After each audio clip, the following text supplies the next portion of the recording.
Hey guys, this is Yoda.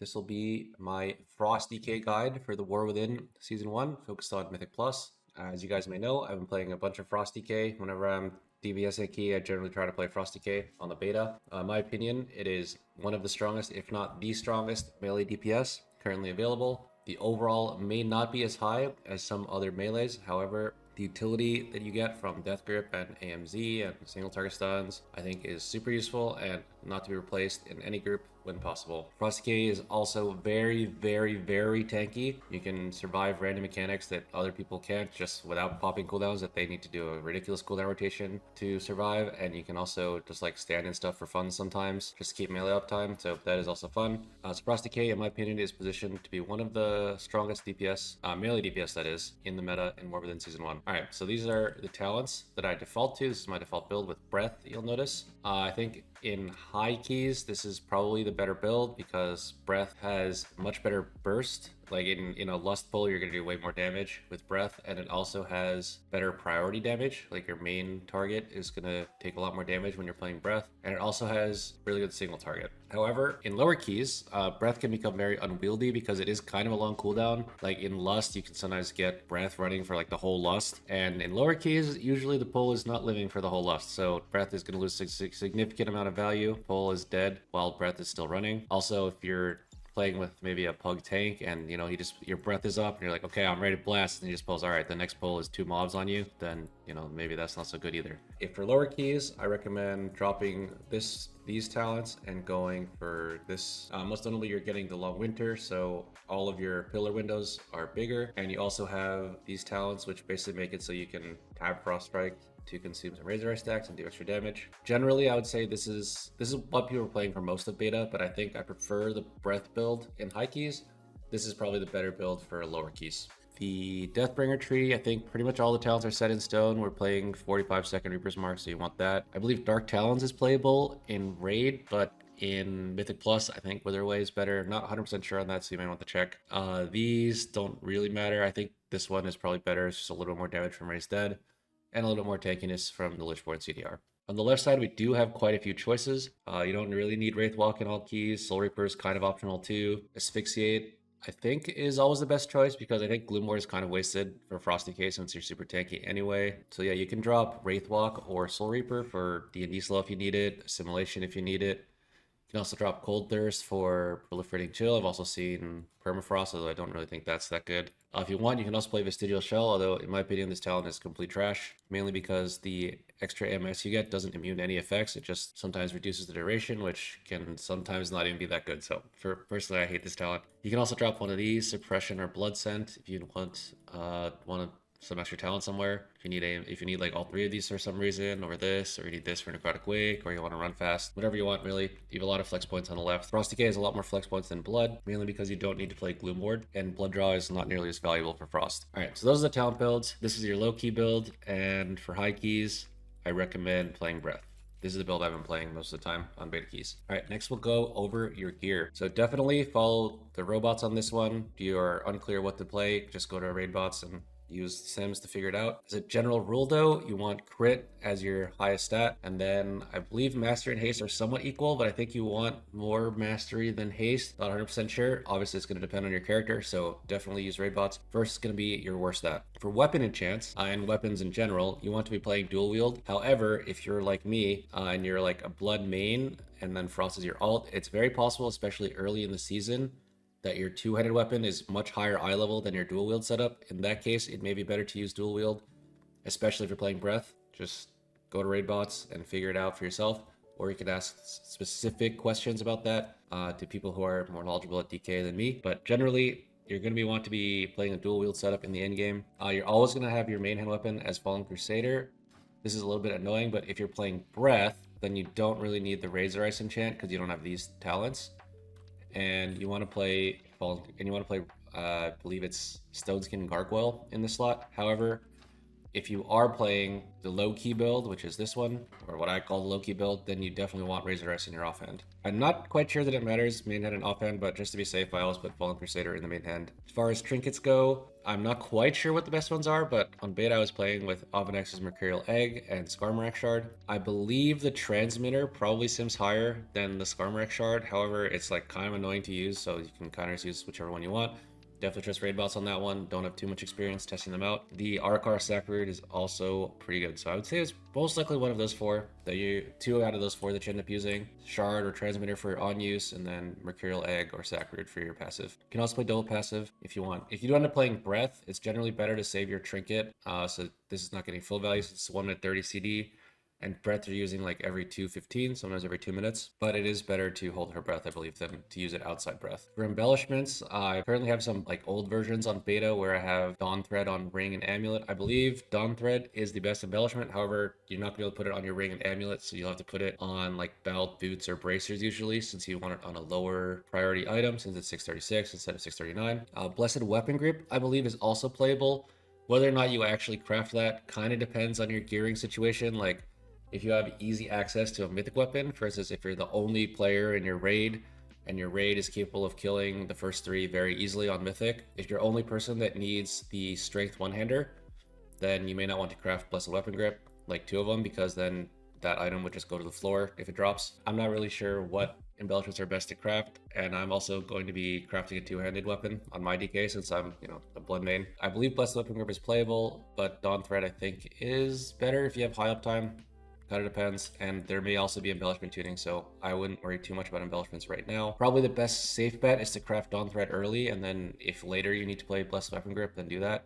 Or if you want to craft a weapon early for like a early season boost, even though it might not be BIS, you can also do that and just put Blessed Weapon Grip on it. All right, so those are your items. Next, we'll go over rotation. We'll play this build first since I think it's relatively easy. The first 2 things to note are you have a couple buffs you want to maintain, so that's Remorseless Winter on yourself. Basically just push it every time it's available, unless you're in Pillar. In Pillar, you kind of let it fall off if you need to. And the other thing is Frost Fever every time you Howling Blast, or use Exterminate sometimes. It puts up a dot. If that's not up, put it up. In Pillar, again, this kind of takes secondary priority unless you have a Rhyme proc. Generally, you want to have this dot up at all times. One other thing to note with Remorseless Winter, you don't play around this that much, but it applies a debuff on the enemy called Everfrost. And if you slam it off cooldown, you can always refresh this. But in Pillar, it's relatively like you don't want to do that because you need your runes in Pillar. But outside Pillar, it's like kind of important that you slam Remorseless Winter off cooldown. That way you always keep up Everfrost. So next we'll go over the actual Pillar windows. So Pillar is where you do like most of your damage as a Frost DK. With this build, your number 1 priority, no matter what, all decisions you make is going to be getting as many Killing Machine obliterates off in Pillar as possible. So what does that mean? How do we generate Killing Machine? So there's 2 ways. The main way is by auto attacking. So obviously just auto attack, you're going to do that anyway. The other way is we have this talent called Obliteration. So if Pillar is active, every time you Frost Strike, or Howling Blast, you always get Killing Machine. So basically, if you're in Pillar and you don't have Killing Machine, you can push Frost Strike to get it. And if you have no Runic Power somehow, you can also push Howling Blast. Generally, you don't want to Howling Blast without Rhyme, and you also don't want to Howling Blast if Frost Fever is not on the target with the no breath build. You kind of want to just prioritize Frost Strike because we have all these talents that trigger when you Frost Strike. Also, you want to use Reaper's Mark before Pillar. You'll notice that Reaper's Mark has a 45-second cooldown, and Pillar also has 45, so you want to line them up. And you don't want to use Reaper's Mark during Pillar because remember, our number 1 goal is to get as many Killing Machine obliterates off as possible during Pillar. And it can happen very often that you have 2 Killing Machine procs, but not enough runes to use Obliterate. So that means you want to spend runes on Reaper's Mark before Pillar, so that those runes are like kind of coming back during your Pillar. And also you get the effect where Reaper's Mark reduces the cost of your Obliterate by 1 rune during the Pillar. You want that to happen during Pillar. So the opener would usually look something like this. Also you need to D&D before every Pillar. With this build without breath, you kind of need to decide every Pillar. Since your Pillar is long, we have Long Winter, your D&D is not going to last for the whole Pillar. So with every Pillar, you kind of need to decide, is this one going to be the double D&D one or the next one? Because D&D has a 30-second recharge, but you have 2 charges. So every other Pillar, basically, you can use 2 D&Ds. Obviously, you only want to do that on AoE. On single target, it's not worth it. You do get a little bit of haste, but it's not worth the rune you spend, generally. But for cleave, it is worth it. So every other pillar, you're gonna want to use 2 D&Ds. It's kind of like a not a true rule. Sometimes you only want to use 1 D&D, even if you could use 2, because it costs a rune and your pillar's gonna run out. I think the rule generally is if pillar is lasting 4 seconds more, then you can use a second D&D. And then you have to weigh, like, do I actually want to use the D&D, etc. Okay, so anyway, your opener, sorry that was a tangent, is going to be before the pull, Remorseless Winter, so you don't have to use it during pillar. A-Bomb Limb if it's available, and if you're not saving it. And then Reaper's Mark, D&D, pillar. So, gonna Remorseless Winter, A-Bomb Limb, Reapers, D&D, pillar, and first level in pillar is Howling Blast.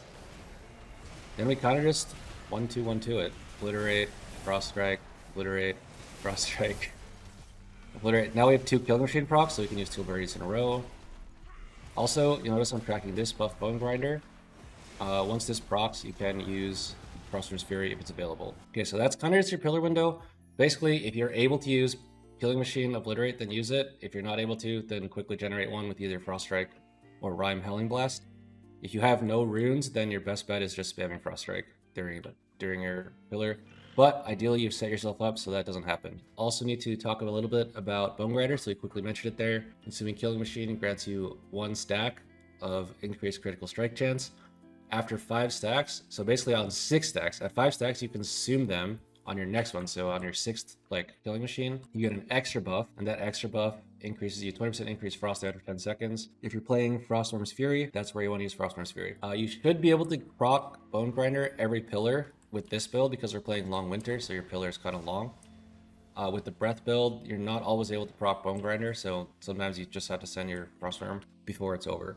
Some other important things. So that's your cooldowns. Outside cooldowns, we're kind of just doing maintenance, like Remorseless Winter when it's up, apply Frost Weaver if it's not up, and you also need to be proccing your Shattering Blade. So you'll notice when you hit stuff, it kind of just gets Razor Ice stacks, especially with the Razor Ice enchant.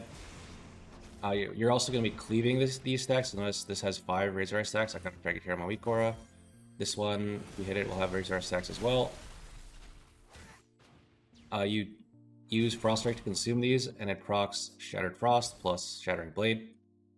With this build, generally in cooldowns, it is technically a damage gain to tab target and Frost Strike more. However, as Frost Decay, it is very important where you're positioned in every pull. And it's also very important that you not lose auto attacks because auto attacks generate Killing Machine and proc Icy Death Torrent. So generally in cooldowns, I would say it's better to not tab target usually. If you're an experienced Frost Decay, then I don't know why you're learning Frost Decay from me, but if you know that you're not going to lose damage by doing it, it is technically a damage gain to tab target, but I would try to avoid it during cooldowns. Okay, so we mentioned that positioning is kind of important. That is number 1. Remorseless Winter, you want Remorseless Winter to be hitting everything. Obviously, if I'm standing over here, then I'm not hitting this mob with Remorseless Winter. And also, we have this talent, Arctic Assault. Whenever you consume Killing Machine, you shoot a Glacial Advance through your target. So we quickly get a Killing Machine. See this little line that's going through? That means you kind of need to position, so that the mobs are in a line, and you need to position, pretty close so that your Remorseless Winter is hitting everything too. You also have Icy Death Torrent, which is another reason you want the mobs to generally be in front of you and not behind you. If they're behind you, then they're not getting hit by you. So that is the basic rotation for this. Oh, there's another thing that your positioning is important for. Frostwhelp's Aid. Whenever you pillar, by the way, this is kind of super important, especially for first-time Frost Decays. Whenever you push pillar, it shoots your Whelpling in a line. It's kind of like Frostwyrm's Fury. Whenever you use your pillar, you'll notice I shoot my Frostwyrm in a line. So let's say we're fighting this pack, and we really don't want to engage these mobs, right? Well, it would be a mistake to stand like this and push pillar, because then my Frostwyrm would pull these. It can pull out of combat, and then extra mobs will come, and you'll probably wipe. So be very careful where you're standing, especially when you push pillar.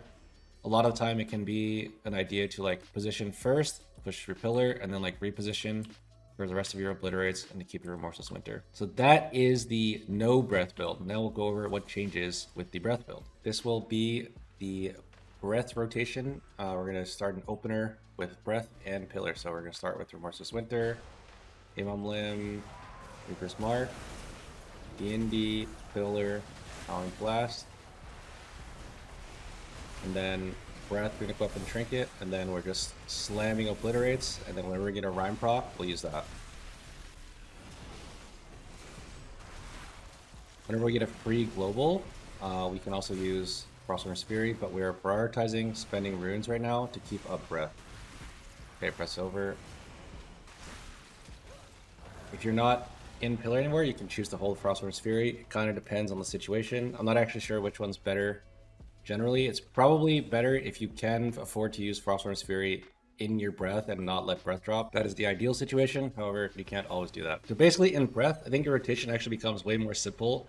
You basically only care about spending runes, so you basically just slam Obliterate, and then if you have a Rhyme proc, you can use that. Once Pillar is over, you're also allowed to push Remorseless Winter again. I think you're also technically allowed to use Remorseless Winter in Pillar, as long as you don't have Killing Machine and you don't have Rhyme. That very rarely, I would say, actually happens, so, you know, do that with sometimes use your personal discretion. One other thing to note, especially with breath, so you notice that we're kind of like on a 45-second cycle, right? We have Reaper's Mark 45 and Pillar on 45, so all of our cooldowns are on a 45-second cycle. With the breath build, usually since breath is 2 minutes, that doesn't perfectly line up. You want to be holding breath for 15 seconds every cycle. So breath is on a 215 cooldown. However, you're not always able to use Pillar off cooldown. Like let's say the pull takes exactly 55 seconds or 50 seconds, and your Reaper's Mark and your Pillar come up, but the pull's like at 20%. You wouldn't want to resend, right? So in that situation, sometimes you're using your Pillar and your Reaper's Mark every 1 minute, and then it can be worth it to use your breath every 2 pillars, or like, you know, after 2 pillars instead of after 3 pillars, depending on how the pulls are going. So it's kind of up to your personal discretion to figure that out based on the dungeon. Also, obviously you want to be using breath on boss damage amps or on bigger pulls, so you kind of have to use some figuring out for that. Generally, however, I would say you want to be using breath off cooldown as long as pillars up, which is every 215. You just kind of change it up depending on the situation. Some other very small things to note, you can use Soul Reaper when the single target enemy is an execute. Basically only single target, only an execute, only outside pillar. Those are the 3 times to use conditions for Soul Reaper. And Raise Dead, you kind of just slam it off cooldown. You can get rid of it with a dismiss macro, which we will be linked in the document / in the comments, rather description. And I think that's pretty much it. The only other thing to keep in mind is A-Bomb Limb. We briefly mentioned before. It's obviously a gain to be using this off cooldown, but it also has very good utility. It's really good for grouping packs, like grouping mobs that are super far away, or grouping boss ads. So it's way better to use this for its utility than for its damage. So do keep that in mind when you're slamming it. Also, there's a few fixate mobs in the dungeon pool where if you use A-Bomb Limb, you can basically completely grief either your ally or just everyone or even yourself. Like for instance in Mist, there's like a little Vulpin that spawns that grip works on for some reason, and then if it touches anyone, it explodes and stuns or kills everyone, so you don't want to use A-Bomb Limb on that boss. It's going to overlap with the Vulpin. Next we'll go over your utility. So the first thing every DK needs to know about is Death Grip. So Death Grip can be used to, number 1, group mobs. For instance, you're just starting a pull, there's like three packs in it, and then 2 of those packs have archers, and your tank's not gripping on either of them. So let's say your tank's fighting over here, there's like an archer here, and there's an archer here. Well, you can just double grip, boom, boom. You could grip both in, and then that would just be it. Or you could just slam A-Bomb Limb and hope it grips them, another option. So that's the number 1 thing grip is used for. Number 2, you can use it as a single stop. Like let's say this mob is about to cast some deadly cast, and you're like, oh no, my kick's down. Well, you can grip it, and then hopefully your kick is up after that. Or you can stun it with Asphyxiate. You also have an AoE CC with Blinding Sleep, which is an AoE stop. When you talent D&D slow, you also have that slow. You also have Chains of Ice, although generally you don't want to be using Chains of Ice too much. Outside cooldowns, it's like not that big a deal if you have to use one every now and then, but it's not something you want to be spamming as a DPS. We also have AMZ. AMZ is like omega useful in Mythic Plus, especially in War Within Season 1 pull. It's so useful that sometimes you play a simulation. Just watch out for situations where there's either AoE damage and your healer may not be ready, or even if someone gets like a single debuff, single target debuff, and they don't have a personal or they're just not pushing it, you can just be like, oh, boom, AMZ, you're safe. Another core part of DK is figuring out which mechanics you can immune and which mechanics you actually have to play. So generally, Anti-Magic Shell it prevents the application of harmful magical effects. So what does that mean? Let's say a mob is targeting you. Let's say this guy's a big bad mob and he's going to put some dot on you that's going to do a bajillion damage, or you have to make you leave melee. Well, he's about to cast on you, boom, AMS. You don't have to walk out anymore. This works on most of the debuffs that you can get in the season 1, but there are some that it doesn't work on. You kind of just have to go dungeon by dungeon. I believe there is a spreadsheet made by Walpin, who's a very good Frosty K, which kind of lists all the things you can immune as well with AMS. You can also immune knockbacks with Death Advance. You can also immune pulls. For instance, on the last boss of Arakara, one of the hardest mechanics people find to deal with is that he sucks everyone in, and then you're supposed to root yourself, so he can't suck you in, and then just break your own root. Well, you're playing DK, so whenever he uses that, you just push Death Advance and then walk 2 yards out, and then walk 2 yards in. That's the whole mechanic. So there's quite a few situations you can use Death Advance to immune a knockback. That's actually one of the things that separate, in my opinion, a great Frosty K from a good Frosty K. Frosty K, it's very important that you don't lose uptime in your pillar windows and in your breath. Obviously, if you're in breath and you have to run out and you can't use Obliterate, then your breath is very likely going to fall off, which means you're going to do 0 damage. Which means using Death Advance and your personals in order to make sure you're able to stay in. It's very important. We do also have Lichborn, 1.5 minute cooldown with Deathbringer. It gives you some small amount of leech, reduces damage taken by 15, and it also makes you an undead, so you're immune to fears and charms, which can be useful, particularly in mists on the first boss. You can also AMS this thing too. One other thing about AMS, I briefly mentioned that it prevents the application of magical debuffs, which can be useful if you're being targeted by the mob, but also if there's poop on the ground, you can a lot of the time you can just AMS and walk through. So let's say this D&D is poop on the ground and my tank is like a noob, so he's tanking the mob over here. Well, I can just AMS, walk through, and just keep hitting. So that's another use of AMS. One thing about Frosty K, as we mentioned earlier, is that it's very, very tanky. So most mechanics you can kind of just live naturally without using any cooldowns. Your cooldowns a lot of the time are used in order to keep uptime while you're in cooldowns, because running out during your cooldowns is going to result in doing no damage, because you're a very, very cooldown reliant class. Especially if you have no pillar and no breath, you do Z DPS, and if you have pillar and breath, then you do insane damage. So it's very important that you're actually able to hit the mob in your cooldowns. Lastly, we also have Icebound Fortitude. Basically just 30% damage reduction, and also makes you immune to stun. If you ever do get stunned, you can just push this and you break out. That about covers it, I think, for utility. Obviously, there's some more stuff. Overall, I think Frost Death Knight is probably, as we mentioned before, one of the best, if not the best melee for War Within Season 1. Short little disclaimer, I'm not exactly a Frosty K expert. A lot of this stuff is stuff that I'm learning for the first time. On the beta. If you find something wrong with the guide, be sure to let me know and I'll edit it either in the doc version or in the comments. Anything is if you find anything questionable, then you can always check with it on Raidbots or in the DK Discord. That's it for the video. Thank you for watching. Peace out.